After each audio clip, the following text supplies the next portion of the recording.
Hello friends, আমি Shrabani. Welcome back to my Shrabani's garden. বন্ধুরা, আজ সকাল সকাল আমি ছাদে চলে এসেছি।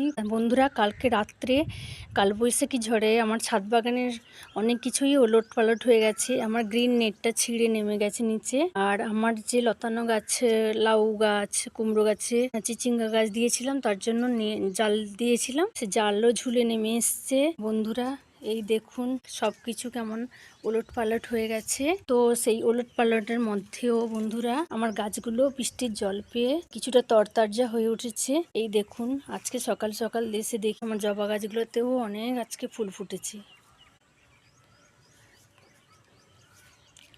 বন্ধুরা, বেগুনের গাছগুলো সব ওলট পালট হয়ে গেছিলো। আমি ডান্ডা দিয়ে আবার ওদেরকে সোজা করে দাঁড় করিয়েছি হাওয়াতে। ছাদটা এখন কতটাই নোংরা হয়ে গেছে। আমার এখন কাজ এগুলোকে পরিষ্কার করে রাখা, আবার গ্রিন নেটটাকে ভালো করে বেঁধে টাঙিয়ে দেওয়া। আর বন্ধুরা, কালকে আমি আমার জবা ফ্যামিলিতে আরও দুজন মেম্বারকে এনেছি। এই দেখুন বন্ধুরা, এদেরকে আমি কয়েকটা দিন রেখে দেব।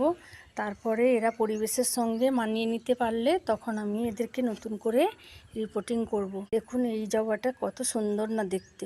আমার এই পেয়ারা গাছটা বন্ধুরা দেখুন কত পেয়ারা হয়ে আছে টবের এই ছোট্ট গাছটিতে। বন্ধুরা, আগে আমি ভিডিওতে বলেছিলাম আমার একটা জামরুল গাছ আছে। সকালবেলায় উঠে দেখি কত জামরুল সব পড়ে গেছে, গাছের ডালপালা সব ভেঙে গেছে। ওটা আমার বাগানেই আছে, তাই এখন দেখাতে পারছি না। আজ এই পর্যন্তই বন্ধুরা, এর পরের ভিডিওতে আমি আর অনেক কিছু বলবো।